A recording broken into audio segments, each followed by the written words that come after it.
ইসলাম মানে অন্যরকম হৃদয় কাড়া আলো, ইসলাম মানে চেষ্টা করা হতে আরো ভালো, ইসলাম মানে মায়ায় ভরা মধুর কোন ফুল, ইসলাম মানে জানা মাত্র ছেড়ে দেয়া ভুল।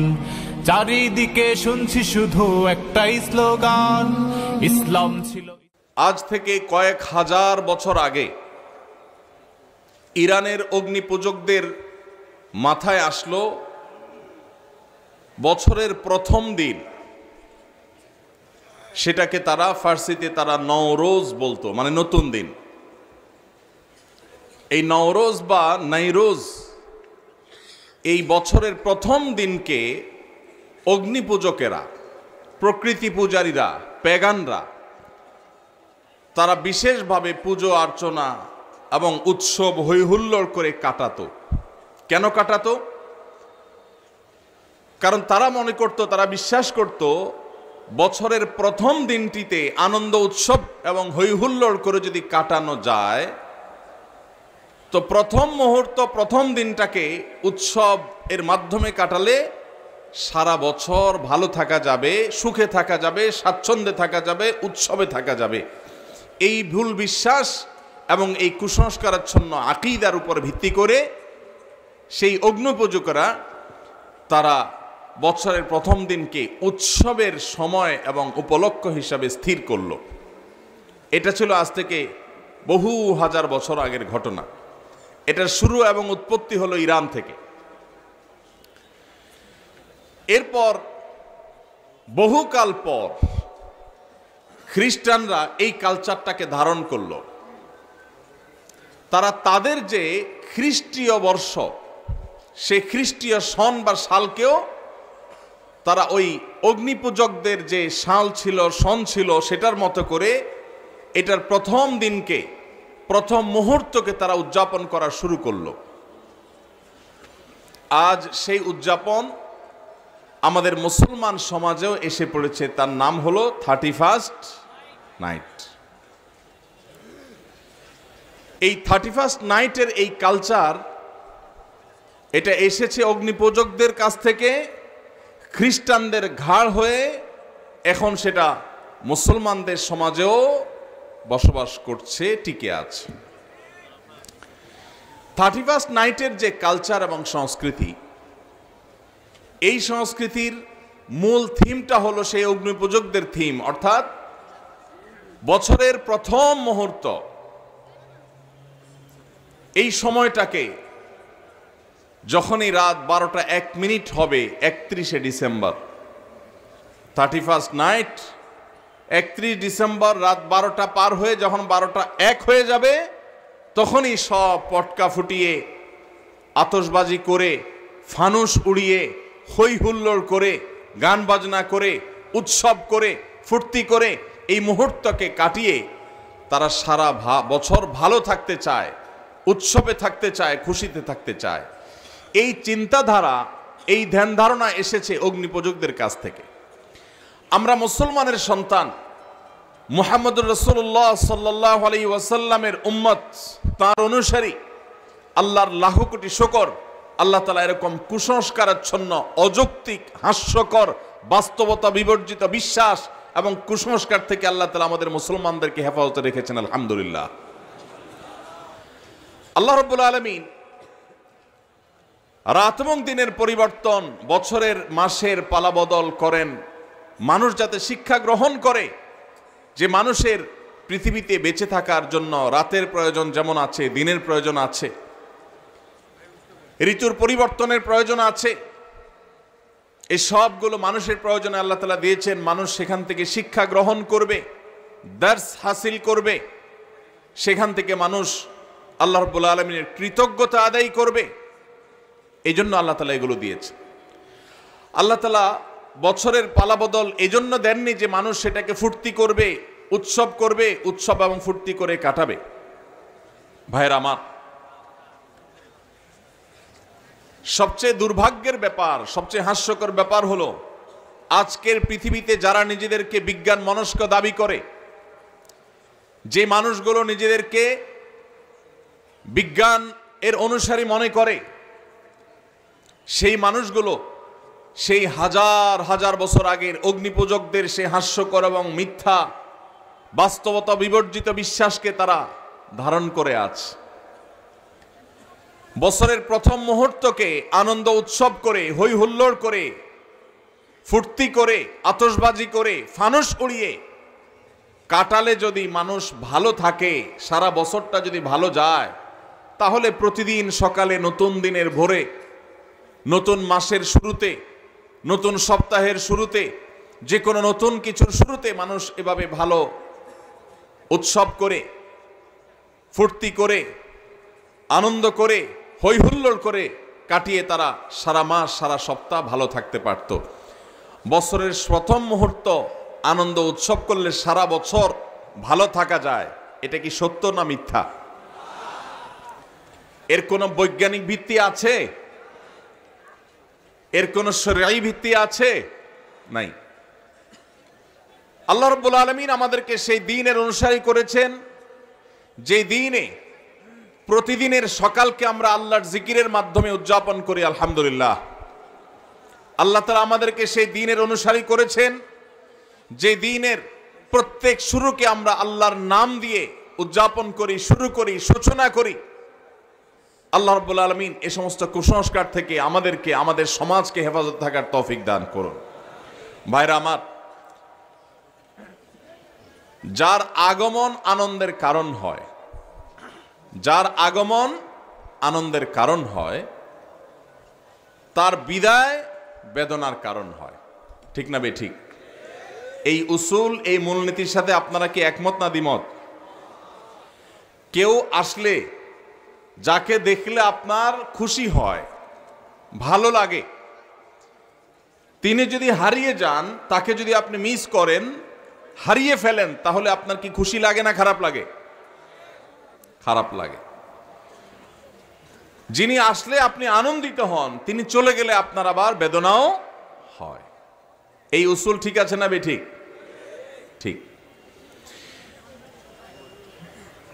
নতুন বছর এটা আসলে যদি আমাদের খুশি হতে হয়, উৎসব করতে হয়, হই হুল্লোড় করতে হয়, আতশবাজি করতে হয়, ফানুস উড়াতে হয়, পটকা ফুটাতে হয়, গান বাজনা করতে হয়, তাহলে বছরের, নতুন বছরের আগমন যদি আনন্দের কারণ হয়, যেই 12টা 1 মিনিটে নতুন বছরকে তুমি বরণ করেছো হে যুবক, তার 1 মিনিট আগেই তো একটি বছর পরিসমাপ্ত হয়েছে, বিদায় নিয়েছে।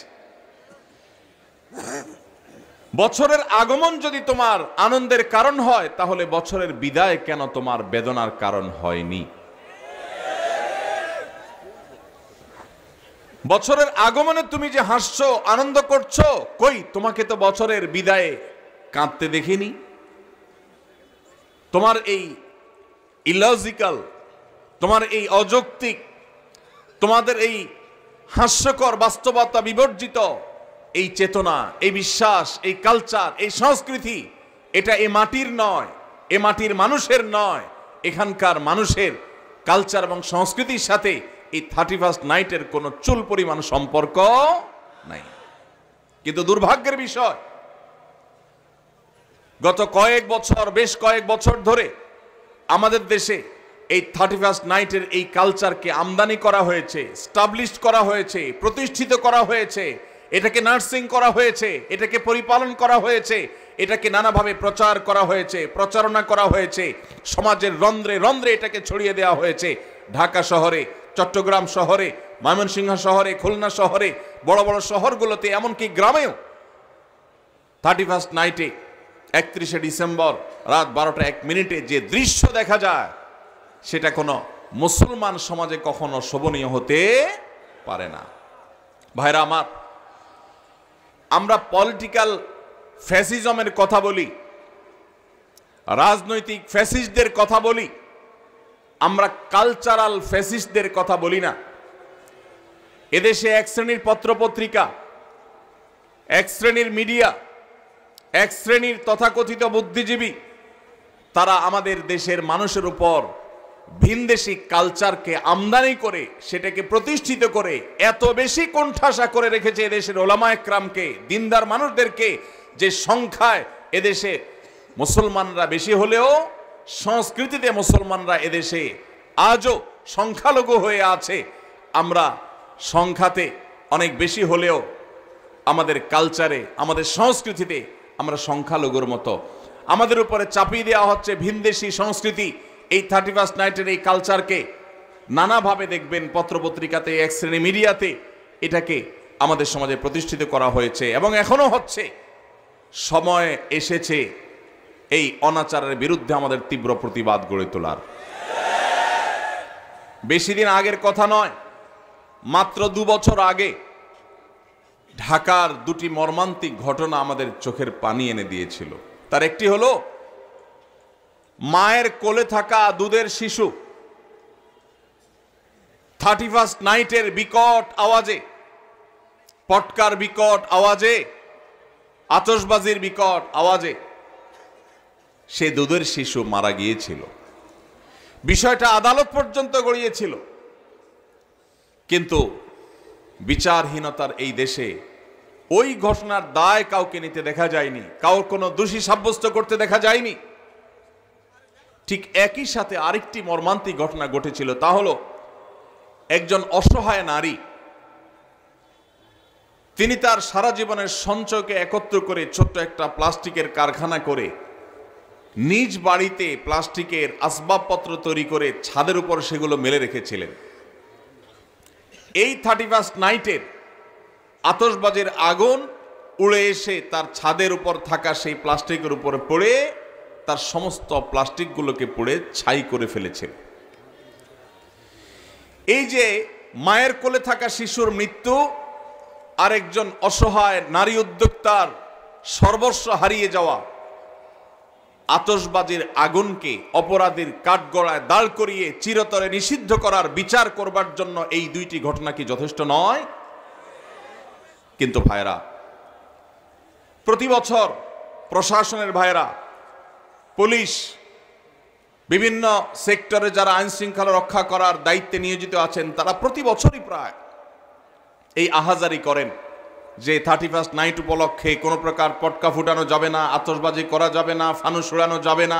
প্রতি বছরই তারা হাহাকার করেন, আর্তনাদ করেন। এই বছরও তারা ইতোমধ্যে ঘোষণা জারি করেছে যে 31st নাইট উপলক্ষে কোনো ফানুস উড়ানো যাবে না, কোনো আতশবাজি চলবে না, কোনো ফটকা উড়ানো চলবে, বাজানো চলবে না। কিন্তু কে শুনে কার কথা? ঢাকার মতো, চট্টগ্রামের মতো এবং অন্যান্য বড় বড় জেলা শহরগুলো যেগুলো আছে, এই সমস্ত শহরের মতো যেই জায়গাগুলোতে বৈদ্যুতিক তার আমাদের মাথার উপরে জালের মতো বিছানো আছে, এই আতশবাজির আগুন যেই কোনো সময়, যেই কোনো এলাকায় শত শত হাজারো মানুষের আগুনে পড়ে ছাই হওয়ার কারণ হওয়ার আগেই এই 31st নাইটের এই অপসংস্কৃতিকে ঝেঁটিয়ে আমাদের সমাজ থেকে বিদায় করতে হবে। ভাইরা আমার, সংস্কৃতির উৎপত্তি হলো ধর্ম। সংস্কৃতি কখনো অঞ্চল ভিত্তিক হয়, ভাষা ভিত্তিক হয়, ধর্ম ভিত্তিক হয়, কিন্তু এই 31st নাইটের এই কালচার, এটা কোনো ধর্মের মানুষের ধর্মীয় কালচার নয়, এটা এই মাটি এবং এই দেশেরও কালচার নয়। তাহলে ভিনদেশী এই কালচারকে যারা পরম আদরে, পদম যত্ন করে এটাকে লালন পালন করেছে, আরেকটি কালচার আসছে 14ই ফেব্রুয়ারি। এই সমস্ত কালচারগুলোকে সমাজে প্রতিষ্ঠিত করা হয়েছে অত্যন্ত সূক্ষ্মভাবে, আমরা অনেকে টেরও পাই নাই। ভাইরা আমার, বিনোদনের নামে, নাটক সিনেমার নামে এই দেশে বিবাহ বহির্ভূত হারাম সম্পর্ক, যেটা এই দেশে আইনত অপরাধ, এদেশের মানুষের ধর্মীয় বিশ্বাসে যেটি অপরাধ, প্রচলিত আইনে যেটা অপরাধ, সেটাকে বৃদ্ধাঙ্গুলি দেখিয়ে প্রতিনিয়ত নাটক সিনেমাতে বিবাহ বহির্ভূত সম্পর্ককে নানাভাবে প্রমোট করা হয়েছে, এটাকে নানাভাবে প্রতিষ্ঠিত করা হয়েছে। বিষয়টা এখন কোন পর্যায়ে গেছে? সোশ্যাল মিডিয়াতে যারা বিচরণ করেন তারা জানেন। বিষয়টাকে এমন পর্যায়ে নিয়ে যাওয়া হয়েছে যে আজকের ছেলেমেয়েরা, মুসলমানের সন্তানরা বফ গফ, বয়ফ্রেন্ড গার্লফ্রেন্ড বলে পরিচয় দিতে ন্যূনতম কোনো হেজিটেশন, ন্যূনতম কোনো অস্বস্তি বা ন্যূনতম কোনো লজ্জা বা কুণ্ঠাবোধ করে না। স্বামী স্ত্রী পরিচয় দেওয়াটা মানুষের জন্য যেমন স্বাভাবিক ব্যাপার, তার চাইতেও বেশি স্বাভাবিক হয়ে গেছে এখন এই তথাকথিত বফ গফ এই পরিচয় দেওয়াটা। এই জিনিসটা এমনি এমনি হয়ে যায় না।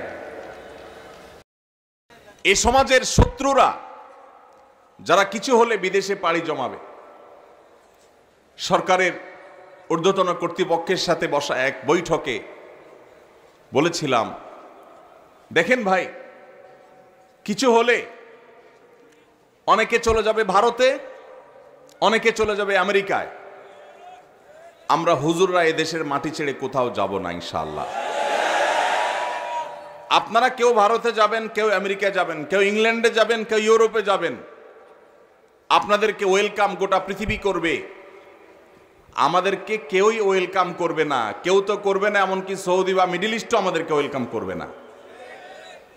আর ওয়েলকাম করুক বা না করুক, এই মাটি ছেড়ে এদেশের মুসলমানরা পৃথিবীর কোথাও যাবে না। এই মাটিকে নষ্ট করতে আপনাদেরকে দেওয়া হবে না। আপনারা এই মাটি নষ্ট করবেন, করে এরপরে বিদেশে পাড়ি জমাবেন, এদেশকে লুট করে নিয়ে চলে যাবেন, এরপরে বিদেশে গিয়ে স্বামী সন্তান নিয়ে বেঁচে থাকবেন।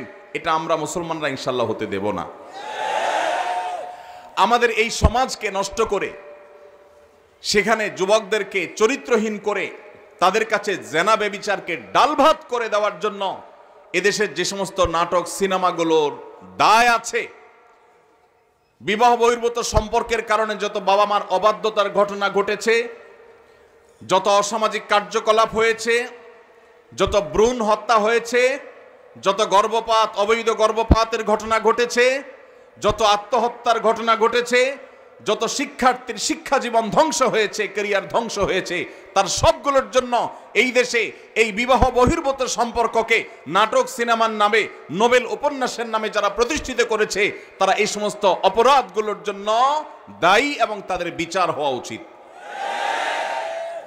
আজ আমার মুসলমানের সন্তান, আমার যুবক ভাই, সে তার হারাম সম্পর্ক আছে কোনো মেয়ের সাথে, সে পরিচয় দিতে তার ন্যূনতম কুণ্ঠা হয় না। এক সময় কুণ্ঠা হতো। এর দায় আরেকটি জায়গায় গিয়ে পড়ে, সেটা হলো শিক্ষার নামে পাঠ্যপুস্তকের মধ্যে বিবাহ বহির্ভূত সম্পর্ককে স্বাভাবিককরণের একটা প্রচেষ্টা গত কয়েক বছর ধরে চলে আসছে। এটা নিয়ে আমরা কাজ করেছি। বছর দুয়েক আগে একবার সরকারের একটা এজেন্সির সাথে একটা দীর্ঘ বৈঠক হয়েছিল আমার এ বিষয়ে। সেখানে নোট নিয়ে গিয়েছিলাম, বলেছিলাম, ভাই বলেন, মুসলমান তো বটে, এদেশের হিন্দু, এদেশের খ্রিস্টান, এদেশের বৌদ্ধ, এদেশের যে কোনো ধর্মের মানুষের অনুসারীরা তারা কি বিবাহ বহির্ভূত সম্পর্ককে অ্যাপ্রিসিয়েট করে কি করে না, এটার উত্তর আমাকে দেন। এদেশের সকল ধর্মের মানুষ বৈবাহিক উপায়ে তারা সংসার করতে, পারিবারিক ব্যবস্থাপনা গড়ে তুলতে তারা অভ্যস্ত। এই কালচারটাই হলো এই মাটির কালচার। এই মাটিতে বিদেশিদের বস্তা পচা সস্তা কালচার আমদানি করে আমার তরুণদের চরিত্রকে নষ্ট করবার অধিকার আপনাদেরকে কে দিয়েছে?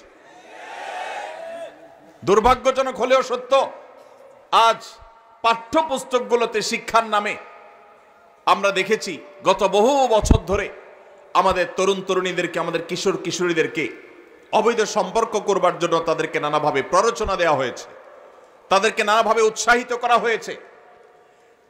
নবম শ্রেণী জানা যেন সপ্তম শ্রেণী বইয়ে এই গল্প পর্যন্ত ছিল যে কোনো ছেলে স্কুলের কোনো মেয়ের সাথে হারাম সম্পর্ক করলে বাবা মা যদি সেখানে বাধা দেয়, তাহলে সেক্ষেত্রে বাবা মার সে বাধা দেওয়া অন্যায়, এটা তাদের নৈতিক, এটা তাদের অধিকার, এটা তাদের চাওয়া। পশ্চিমাদের অনেক ভালো দিক আছে, তারা জ্ঞানে বিজ্ঞানে অবকাঠামোতে অনেক কিছুতে তারা আমাদের চাইতে এগিয়ে আছে, কিন্তু পরিবার ব্যবস্থাপনায় তারা আমাদের থেকে কতটা পিছিয়ে আছে? জ্ঞানে বিজ্ঞানে অবকাঠামোতে, শিল্পে, উন্নতিতে তারা যদি আমাদের চাইতে 500 বছর এগিয়ে থাকে, পারিবারিক ব্যবস্থাপনায় আমরা তাদের চাইতে 1000 বছর এগিয়ে আছি আলহামদুলিল্লাহ। অতএব তাদের কাছ থেকে বস্তা পচা সস্তা কালচার আমদানি করে আমাদের দেশের এই কালচারকে ধ্বংস হতে দেওয়া যাবে না।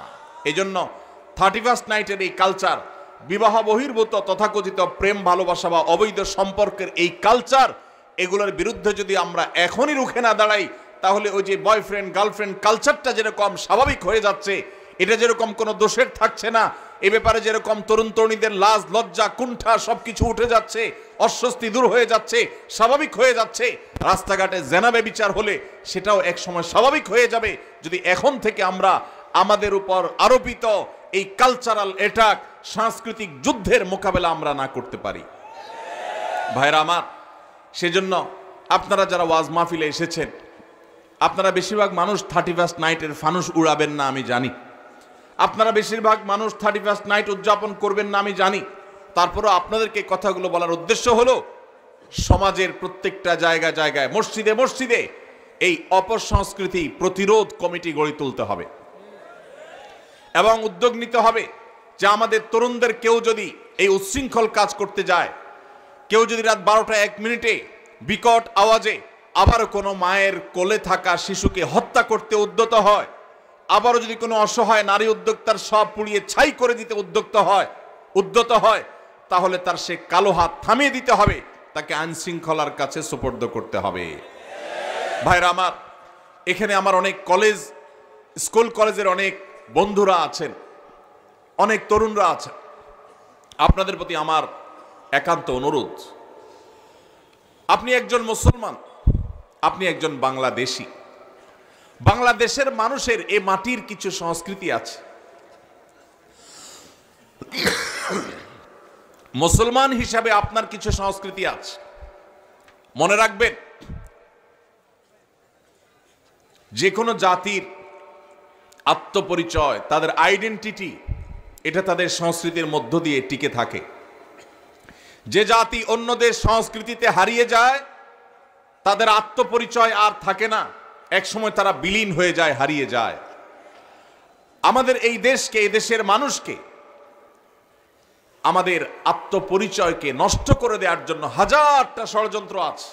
এই জন্য বিনোদনের নামে, আনন্দ ফুর্তির নামে, শিক্ষার নামে এই সমস্ত অপসংস্কৃতি প্রবেশ করে।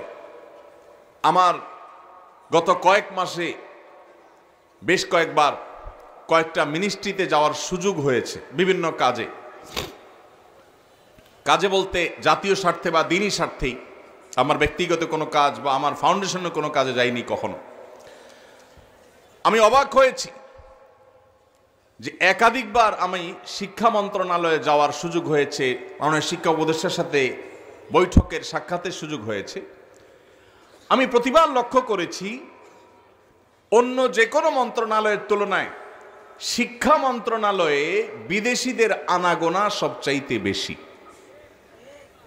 ওয়েটিং রুমগুলোতে বিভিন্ন শ্রেণী পেশার মানুষ অপেক্ষা করেন, সরকারের দায়িত্ব পালনরত মন্ত্রী বা উপদেষ্টাদের সাথে সাক্ষাতের জন্য অনেকেই যান। কিন্তু আমি বিস্মিত হয়েছি, যতবার আমি ঢু মেরেছি বা গিয়েছি শিক্ষা মন্ত্রণালয়ে, আমি লক্ষ্য করেছি আমার দেশি ভাইদের চাইতে ভিনদেশিদের আনাগোনা কোনো অংশে কম না, বরং কোনো কোনো ক্ষেত্রে চোখে পড়ার মতো বেশি। আমার প্রশ্ন হলো, আমার দেশের ছেলেমেয়েরা কি পড়বে না পড়বে এটা নিয়ে বিদেশিদের এত মাথা ব্যথার কারণটা কি? তারা আমাদের সন্তানদের মগজ ধোলাই করার জন্য তাদের এজেন্ডা বাস্তবায়ন করতে চায়। এক শ্রেণীর মিডিয়া, এক শ্রেণীর বুদ্ধিজীবী বিদেশিদের টাকা খেয়ে, তাদের কাছ থেকে বিভিন্ন ফান্ড পেয়ে সেগুলোকে হালাল করার জন্য আমাদের সন্তানদের মনে, মননে, মগজে, চিন্তায়, চেতনায় বিষ ঢুকিয়ে দিতে চায়। আর সে বিষ আজ বিষাক্ত করে আমাদের সন্তানদের চরিত্রকে নষ্ট করে ফেলেছে। আমি একটা কথা প্রায় বলি, চরিত্রে কালিমা লাগেনি এমন তরুণ, এমন তরুণী আজ সোনার হরিণ হয়ে গেছে। গত 10 বছর, 20 বছর, 30 বছর আগেও আমাদের দেশের এত দুরবস্থা ছিল না। আমি এই জন্য যে কথাটি বলছিলাম, আমরা পলিটিক্যাল ফ্যাসিজমের বিরুদ্ধে কথা বলি, কিন্তু কালচারাল ফ্যাসিজমের বিরুদ্ধে আমরা কথা বলি না। আমাদের উপরে যে সাংস্কৃতিক যুদ্ধ চাপিয়ে দেওয়া হয়েছে, আমরা মুসলমানের সন্তান মুখে দাবি করছি, কালিমা মুখে পাঠ করছি, অথচ আমার আচার আচরণে, আমার চিন্তা চেতনায়, আমার মননে, আমার মানসিকতায় ভিনদেশীদের চিন্তা চেতনা এমনভাবে গ্রাস করে ফেলছে যে আমি নিজেও টের পাচ্ছি না, ধ্বংসের দ্বারপ্রান্তে আমি চলে যাচ্ছি। সেজন্য আমার কলেজ ইউনিভার্সিটির যে সমস্ত বন্ধুরা আজকের এই মাহফিলে আছেন, যারা আমাকে শুনছেন, আপনাদের কাছে আমি বিনীতভাবে অনুরোধ করছি, আমাকে জবাব দিতে হবে না, নিজের বিবেককে প্রশ্ন করুন। আপনি যখন 31st নাইটে আকাশে টাকা উড়াচ্ছেন বরং পোড়াচ্ছেন, ঠিক তখন যেই বিল্ডিং এর ছাদ থেকে আপনি ফানুস উড়াচ্ছেন, টাকা পোড়াচ্ছেন, ওই মুহূর্তে আপনি নিচে তাকালে দেখবেন হয়তোবা রাস্তার ধারে শুয়ে আছে কোনো বনি আদম। রাস্তার ধারে শুয়ে থাকা কোনো মায়ের কোলে থাকা শিশু হয়তো মাকে বলছে, মা আকাশে কিসের আলো, কিসের আগুন। কনকনে শীতে কাঁপছে দেশের প্রত্যন্ত অঞ্চলে এখনো অনেক অভাবী, অনেক অসহায় মানুষ। এইরকম একটা পরিস্থিতিতে জাস্ট আপনি ফুর্তি করার জন্য অগ্নিপূজকদের কালচারকে আমদানি করে আপনি আকাশে টাকা পোড়াচ্ছেন। নিজের বিবেককে জিজ্ঞাসা করুন, আপনার এই কাজের সপক্ষে আপনার বিবেক আপনাকে সায় দেয় কিনা। ভাইরা আমার, একজন ইমানদার তার জীবনের একটি বছর যখন পার হয়ে যায়, নতুন একটি বছর যখন আসে, এটা তার জন্য আনন্দের কারণ হয় না। সব নতুনের আগমন মানুষের আনন্দের কারণ হয় না, বরং মানুষের বিবেকে করাঘাত করে কোনো নতুনের আগমন। একজন ফাঁসির দণ্ডপ্রাপ্ত আসামির কাছে নতুন দিন, নতুন রাত, নতুন সপ্তাহ, নতুন মাস, নতুন বছর এটা আনন্দের কারণ হয় না। কারণ যত সময় সামনের দিকে অগ্রসর হয়, লোকটা তত ফাঁসির কাষ্ঠের দিকে এগিয়ে যায়। আমরা যখন আল্লাহ রাব্বুল আলামিন আমাদেরকে যখন প্রাণ দিয়ে সৃষ্টি করেছেন, কুল্লু নাফসিন যায়কাতুল মাউত, একদিন আমাদের মৃত্যু স্বাদ আস্বাদন করতেই হবে। একটি বছর চলে আসা মানে হলো আমার বাজেট থেকে, আমার হায়াত থেকে একটি বছর খসে পড়া, কবর দিকে এগিয়ে যাওয়া। একজন মুসলমান, একজন বিবেকবান মানুষ এই জন্য নতুন বছরের দোরগোড়ায় দাঁড়িয়ে ফুর্তি করতে পারে না। এটা বাস্তবতা বিবর্জিত, হাস্যকর, অযৌক্তিক একটি কালচার যেটি অগ্নিপূজকেরা করত। আজ বিজ্ঞান মনস্ক হওয়ার দাবি করে যারা এই কাজগুলো করছে, তারা নিজেরা ধ্বংস হচ্ছে, আমাদের সমাজকেও ধ্বংসের দ্বার প্রান্তে নিয়ে যাচ্ছে। বিধায় এই 31st নাইটের এই কালচার, এই অপসংস্কৃতি, এটিকে আমাদের দেশ থেকে ঝেঁটিয়ে বিদায় করতে হবে ইনশাআল্লাহ। ভাইরা আমার, প্রতি বছর আমাদের দেশে শহরের যে সমস্ত 5 স্টার হোটেলগুলো আছে, বিভিন্ন ক্লাব, সমিতি এবং বারগুলো আছে, আপনি পত্রপত্রিকা খুললে, গুগল করলে, অনলাইন সার্চ করলে দেখতে পাবেন কোটি কোটি টাকা, মিলিয়ন মিলিয়ন ডলার এই সমস্ত হোটেলগুলোতে খরচ করা হয়, ফুর্তি করা হয় শুধুমাত্র 31st নাইট উদযাপন করতে গিয়ে। সংস্কৃতি যেখানে, তার উৎপত্তি যেখানে, ধর্ম, অঞ্চল বা ভাষা, এই 31st নাইটের সাথে এ অঞ্চলের, এদেশের মানুষের ভাষার বা ধর্মের কোনো সম্পর্ক যেহেতু নাই, অতএব এই কালচার কি আমাদের কালচার? এই সংস্কৃতি কি আমাদের কালচার, সংস্কৃতি? তাহলে যে সংস্কৃতি আমাদের সংস্কৃতি নয়, যে সংস্কৃতি মায়ের কোলের শিশুকে হত্যা করে, যে সংস্কৃতি পরিবেশকে দূষিত করে, যে সংস্কৃতি পরিবেশকে ধ্বংস করে, যে পরিবেশ মানুষকে সর্বস্ব করে, যে পরিবেশ অগ্নিকাণ্ডের ঘটনা ঘটাতে পারে, যে পরিবেশ উন্মাদনা সৃষ্টি করে, সেই পরিবেশ বা সেই সংস্কৃতি সেটা কখনো আমাদের দেশে থাকতে পারে না। আমরা সরকারের কাছে উদাত্ত আহ্বান রাখতে চাই, 31st নাইট উপলক্ষে শুধুমাত্র পটকা ফুটানো আর ফানুস উড়ানো বন্ধ করা নয়, বরং 31st নাইটের এই সংস্কৃতিটাকে নিষিদ্ধ করা হবো। ভাইরা আমার, আমরা আমাদের তরুণদেরকে মহল্লা মহল্লায় তাদেরকে কাউন্সেলিং করব, বুঝাবো। 31শে ডিসেম্বর দিনের বেলায় মহল্লা মহল্লায় আপনাদের প্রতি আমার আহ্বান, যে যুবকদেরকে বোঝানো শুরু করেন যে যুবক, কোনো অবস্থাতে এই টাকার অপচয় করা তোমার ইসলামের সাথে যায় না, ইমানের সাথে যায় না। এই ভিনদেশী সংস্কৃতিকে তুমি কখনো আলিঙ্গন করতে পারো না। আমরা যদি সবাই সচেতন হই, সবাই যদি সচেতনতার এই কাজে লেগে যাই, সবাই যদি সবাইকে সতর্ক করি, সবাই যদি দাওয়াতের কাজ করি, ইনশাআল্লাহ আমাদের তরুণরা এই বিপদগামিতা থেকে ফিরে আসবে। এবং যে সমস্ত মিডিয়া, যে সমস্ত তথাকথিত বুদ্ধিজীবীরা আমাদের দেশে এই সমস্ত অপসংস্কৃতি চাপিয়ে দিতে চায়, তাদের বিরুদ্ধে আমাদের কথা বলতে হবে, মুখ খুলতে হবে। আল্লাহ তাআলা আমাদের সবাইকে সেই তৌফিক দান করুন। সবাই এই জন্য দাওয়াতি কাজ করতে প্রস্তুত আছেন তো ইনশাআল্লাহ? আল্লাহ তাআলা আমাদের সবাইকে এই অপসংস্কৃতিকে দূর করার জন্য কার্যকর ভূমিকা পালন করার তৌফিক দান করুন। ভাইরা আমার, রাত অনেক হয়েছে এবং সকাল থেকে আপনারা অনেক দীর্ঘ আলোচনা শুনেছেন। আমার মনে হয় যে কথা দীর্ঘায়িত না করাই উচিত। আল্লাহ রাব্বুল আলামিন সকাল থেকে এই পর্যন্ত ওলামা ইকরামের মুখ থেকে, জবান থেকে, পবিত্র জবান থেকে যে সমস্ত কথা আমরা শুনেছি, আল্লাহ তাআলা আমাদের সবাইকে আমল করার তৌফিক দান করুন। জাযাকুমুল্লাহু খায়রা।